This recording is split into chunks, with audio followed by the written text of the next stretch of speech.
menentukan besar nilai IPK mahasiswa. Assalamualaikum warahmatullahi wabarakatuh.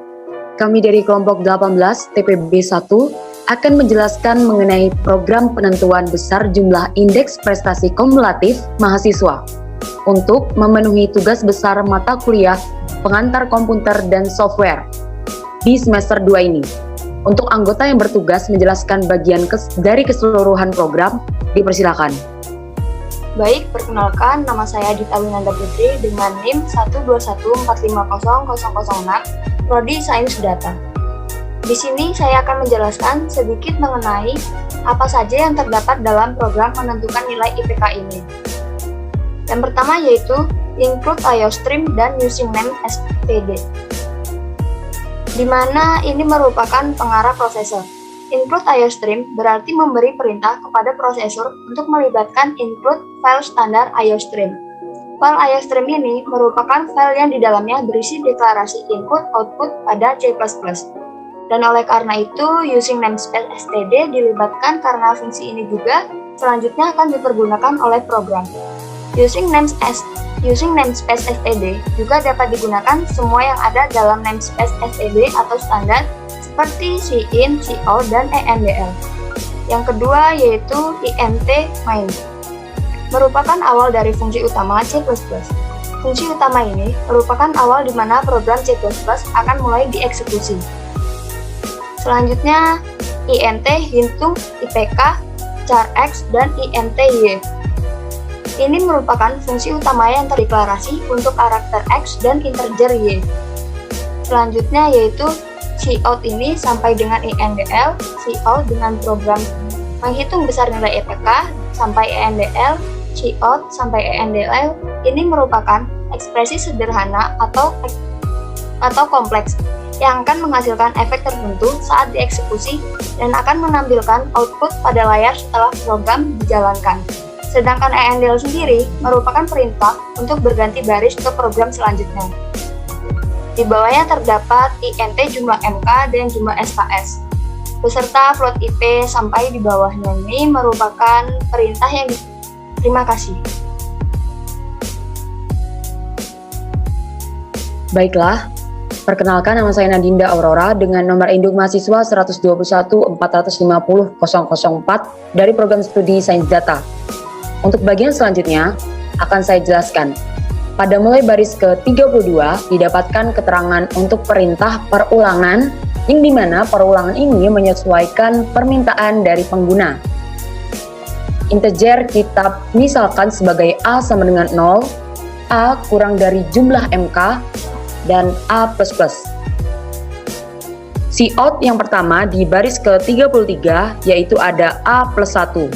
Kemudian di baris selanjutnya, cout masukkan nama mata kuliah dalam singkatan. Misalkan kita menginginkan mata kuliah matematika, kita singkat menjadi MA. Baris selanjutnya yaitu ada sin sama dengan matkul titik nama MK. Kemudian di baris selanjutnya kita masukkan cout, masukkan jumlah SKS. Misalkan kita menginginkan SKS sebanyak 4 atau 3 atau 2. Jadi kita inputkan dalam lambang angka. Kemudian in-nya yaitu ada matkul titik SKS. Kemudian kita masukkan lagi cout, itu masukkan nilai mata kuliah dalam rentang A, B, C, D, dan E. Jadi kita hanya perlu memasukkan format A, B, C, D, atau E saja mengenai nilai mata kuliahnya. Kemudian terdapat juga in, matkul titik nilai. Kemudian ada cout, indl. Memasuki bagian berikutnya, jika sudah, kita akan memasuki bagian proses. Yang dimana jumlah SKS itu sama dengan jumlah mata kuliah ditambah jumlah SKS. Sesuai keinginan pengguna memasukkan berapa nominal atau angkanya. Kemudian di baris berikutnya itu ada IP. Perintah ini akan mengeluarkan hasil berupa rata-rata nilai yang mahasiswa dapatkan dengan memanggil total IP nilai keseluruhan dikali SKS. Kemudian di baris selanjutnya itu ada nilai MK. Jadi nilai MK ini akan digunakan untuk dibagi dengan total SKS. Selanjutnya kita outputkan hasil dari perulangan ini sesuai yang dimasukkan. Selanjutnya di baris ke-49 itu terdapat, di baris ke-48 itu terdapat MHS titik IPK itu sama dengan nilai MK dibagi jumlah SKS. Perintah ini akan menghasilkan nilai IPK sesuai ketentuan yang kita buat tadi. Kemudian di baris berikutnya terdapat Cout sebagai jarak antara apa yang sudah kita inputkan dengan hasil yang kita inginkan. Jadi Cout masukannya adalah jumlah SKS dengan peletakan jumlah SKS. Kemudian Cout jumlah SKS dikali nilai peletakannya nilai MK. Kemudian ada Cout IPK peletakannya di MHS titik IPK. Jadi di bagian IPK ini adalah merupakan hasil dari yang kita inginkan dari perhitungan yang telah kita buat. Terima kasih.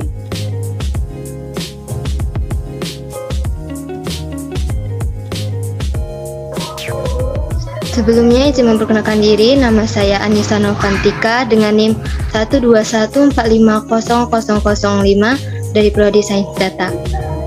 Baiklah, pada baris ke-58 sampai ke-79 merupakan percabangan. Percabangan di sini adalah perintah yang memungkinkan pemilihan atas perintah yang akan dijalankan sesuai dengan kondisi tersebut. Pada baris ke-58 itu ada in, hitung IPK, cara X, in Y. Ini merupakan perintah sesuai dengan integer pada baris di atas yang telah kita gunakan tadi. Selanjutnya pada baris ke-59 itu ada in nilai. Di sini menggunakan integer karena nilai yang akan dimasukkan berupa bilangan bulat. Selanjutnya adalah switch. Di sini kita menggunakan percabangan switch karena kondisi yang dinyatakan dalam bentuk karakter. X di sini merupakan makul nilai yang apabila diinputkan dia akan menghasilkan nilai IPK. Selanjutnya pada baris ke-61 ada case A dan baris ke-62 itu ada nilai sama dengan 4 kali Y. 4 ini merupakan nilai dari case A tersebut, sedangkan Y di sini maksudnya adalah makul SKS yang akan kita masukkan. Selanjutnya pada baris ke-63 itu ada break. Break ini untuk menghentikan jika perintah sudah cukup untuk case. Dan baris selanjutnya adalah case B dengan nilai 3. Selanjutnya ada case C dengan nilai 2. Selanjutnya ada case D dengan nilai 1. Selanjutnya ada case E dengan nilai 0. Nah, pada baris ke-76 ini ada default. Default ini merupakan sebagai pilihan jika CPU tidak menemukan nilai yang dicari sesuai dengan nilai pada conditional expression dan ini tidak wajib dimasukkan. Berikut ini ketika program akan ditampilkan. Kita bisa menampilkan program dengan klik icon di atas ini atau kita juga bisa mengklik melalui keyboard yaitu F11. Berikut ketika program sudah dijalankan. Program ini di atasnya terdapat judul program menghitung besar nilai IPK mahasiswa. Terus di bawahnya juga ada berapa jumlah mata kuliah yang akan dihitung. Ini sebagai acuan kita untuk mengisikan data-data yang akan diisi di bawahnya. Misalnya kita isi ada 7 mata kuliah ya.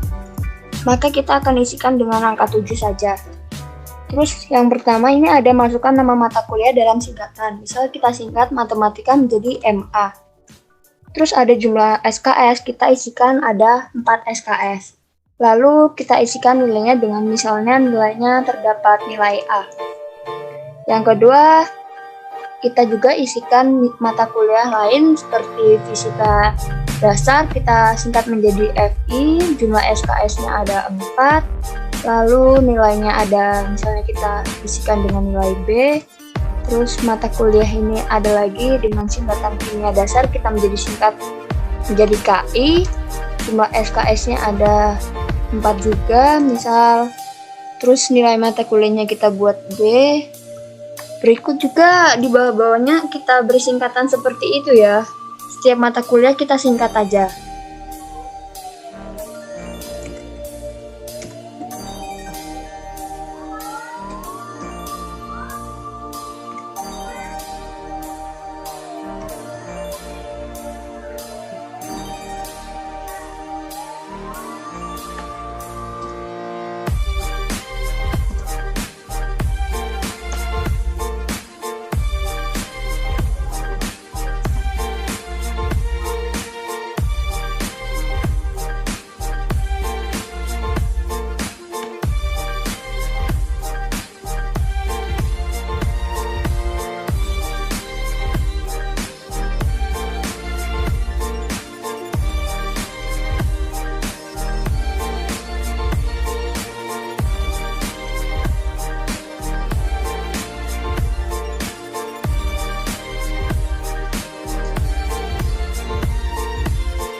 Selanjutnya ketika sudah diisikan semua data-datanya, maka kita klik enter.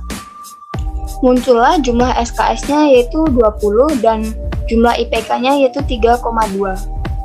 Itulah hasil dari program ketika sudah dijalankan. Sekian penjelasan dari kami mengenai program menentukan jumlah besar IPK mahasiswa.